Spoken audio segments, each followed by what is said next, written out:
Magandang hapon po. Ako nga po pala si Jason Recreo. Um, ang experience ko po sa unang take ng medicine, which is Rapay po.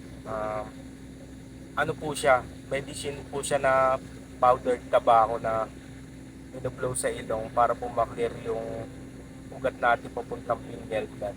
Which is, ang tawag po ay cleansing.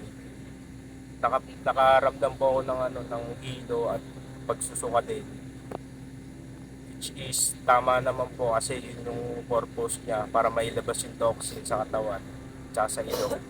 Yun, nailabas ko po yung lahat. Tapos sa pangalawang take ko ng medicine na sananga naman po, yun naman po ay nakaramdam po ako ng ng hapdi sa mata, ng konting discomfort, pero nawala din naman po yun.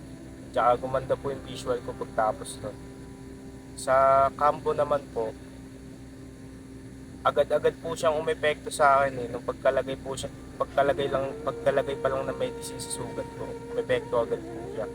Para nakaramdam po ako ng ng parang namaga yung mukha ko, tas dumobo yung mata ko, ganun, tas pilit na nilalabas yung sa tiyan ko, pilit po nilalabas. Yun, nasuka po ako, tas yun, nalabas ko rin po yung mga ilaw na na toxin sa katawan ko.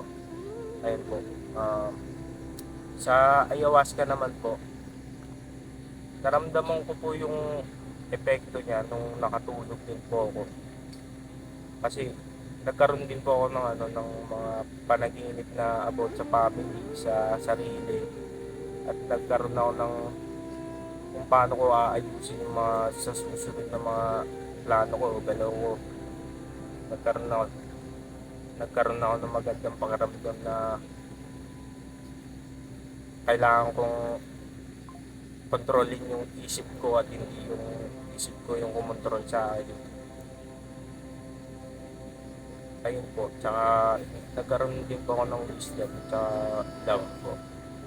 Maraming salamat po.